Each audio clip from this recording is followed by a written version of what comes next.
Hello again, and welcome back to another edition of the Wiccan Conservative. Today, I am asking a question on behalf of Vox.com. Do Democrats have a huge opportunity to win back rural voters, or is this just part of Joe Biden's finish the job plan and part of whitewashing election fraud?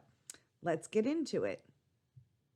In last year's midterms, when Democrats narrowly held on to control of the Senate and won crucial elections in battleground states, they did so in part by reversing one of Donald Trump's biggest 2020 accomplishments. They won more voters from rural and ex-urban communities.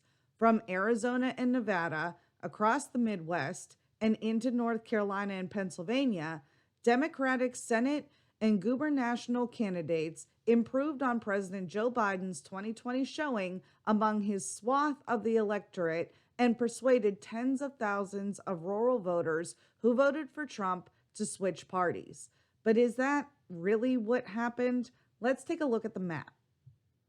These are the results from the 2022 midterm elections. And as you can see, Pennsylvania, Nevada, and little parts of North Carolina that don't show particularly well on this map did indeed go blue. But let's take a look at some of the results from 2018.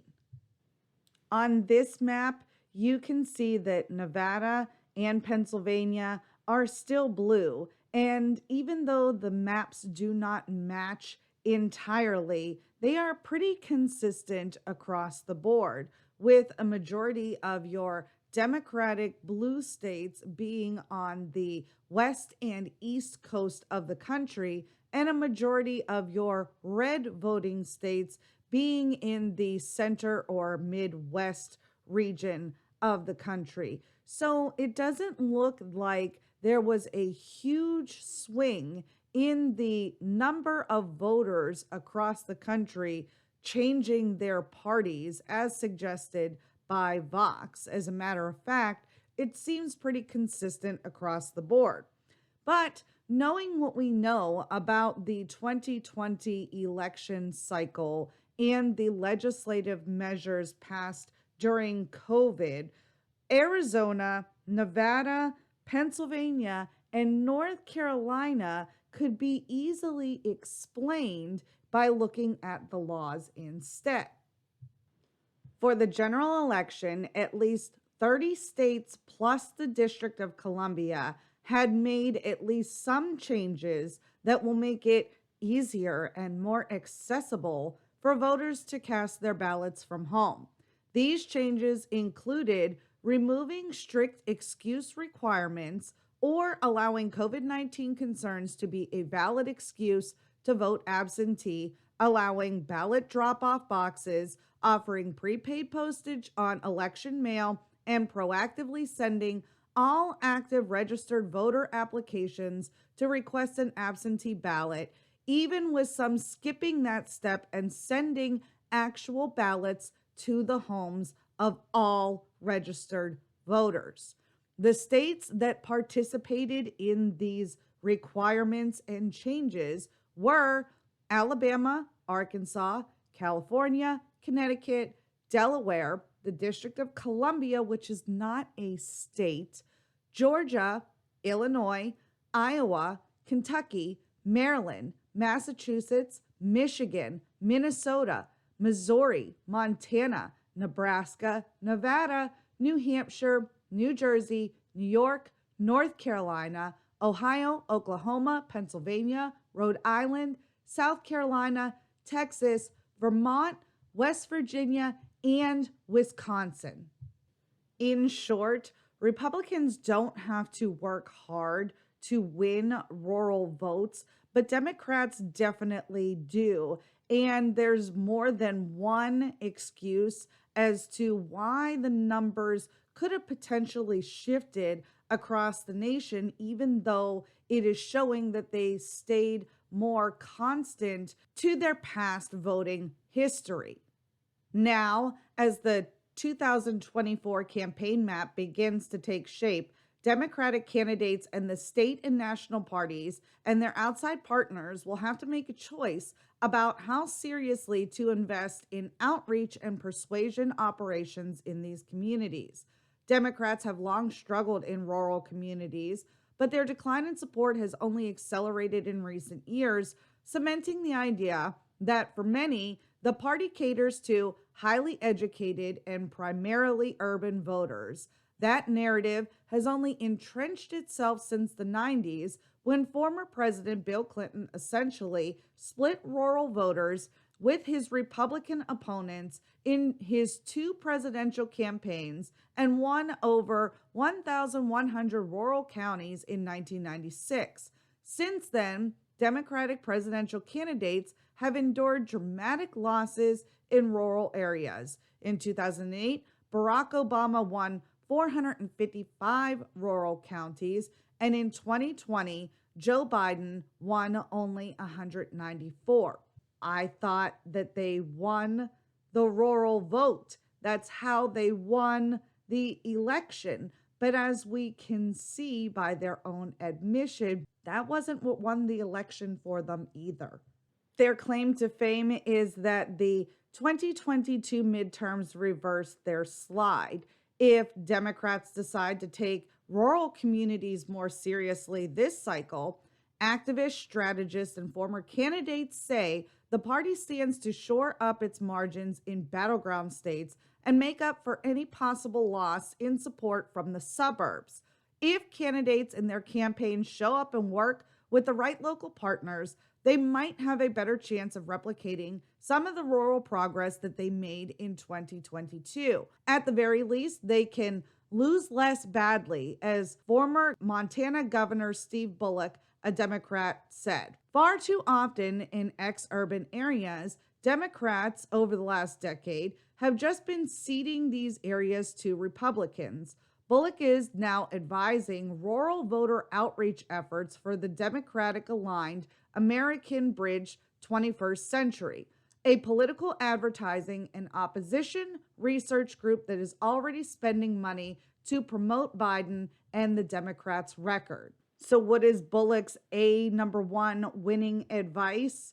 Well, they need to show up, listen, assume they share the same values, and demonstrate that they're fighting for them. You're not always going to win these areas, but if you don't show up, both in person and on the airwaves, there's going to be a vacuum there.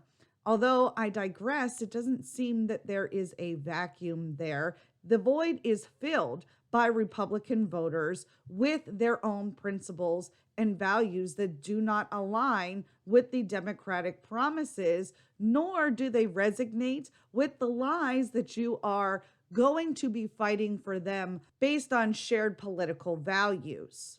The brightest spots for Democrats came in Michigan and Pennsylvania, where Governor Gretchen Whitmer and Governor Josh Shapiro, respectively, improved on Joe Biden's performance in rural counties by 10 and 15 percentage points. Interestingly enough, those were also two highly contested election states in 2020. Candidates like Democratic Colorado Governor Jared Polis and Senator John Fetterman and Senator Michael Bennet improved by more than 6 points, and even candidates who lost, like former Rep. Tim Ryan in Ohio State's Senate rate, still improved on Biden's numbers, winning 4% more support from these counties. They claim the rising percentage points and their perceived opportunities to flip rural voters will be a winning strategy for them in 2024. But what is also required to build on those 2022 gains? Democratic sources told Vox that it looks like a mix of economic populism, boots on the ground local organizing, and pragmatic pitches that take into account the way rural voters think. Former Rep. Tim Ryan, who lost the Ohio Senate race to Republican venture capitalist J.D. Vance, sees this as a reframing of classic Democratic messaging. Generally, I see populism meaning that for most people, the economy is not working. You need to identify that, but there has to be an independent streak too. It's not unique to rural voters, but it's more pronounced in rural areas. Ryan said the right to appeal to rural voters emphasizes a kind of matter of fact attitude that doesn't mean always defending national leaders.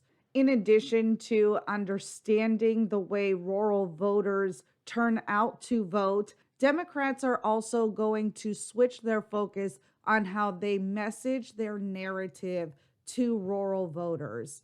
Democratic candidates often pitch voters with a long laundry list of things that they're doing to help you out. Democratic messaging last year on the child tax credit, which used tax code to dramatically slash child poverty, was a prime example. They go in and they talk about how it was a huge anti-poverty initiative and they're going to lift about half of the people out of poverty. But that turns out to be incredibly disempowering and comes from a place of pity and not respect. And Republicans have been saying this for years. After years of polling and focus groups, Morales said if you flip the framing to focus on how the tax credit will enable families to pay for childcare and get parents back to work easier, the idea resonates better. In Nevada, Senator Catherine Cortez Masto won one of the tightest races in the country by talking about the economy and Democratic wins like this. Despite all of that, Republicans still have a tremendous advantage in base support, infrastructure, and candidate recruitment in rural communities. But making inroads and cutting down margins is the key to winning statewide elections, and that goal seems to be within reach for Democratic candidates this coming cycle. And through this article, I just happened to notice that they continue to go back and forth on whether or not they are actually winning over rural voters and attempting to hide the fact that a majority of their increase in point percentage across the election cycles seem to be directly correlated to the pieces of legislation that were passed in an effort to legitimize mail-in ballots and voting from home. You have multiple states that took on multiple roles to change the way that they conduct their elections, and we've seen massive point increases because of it.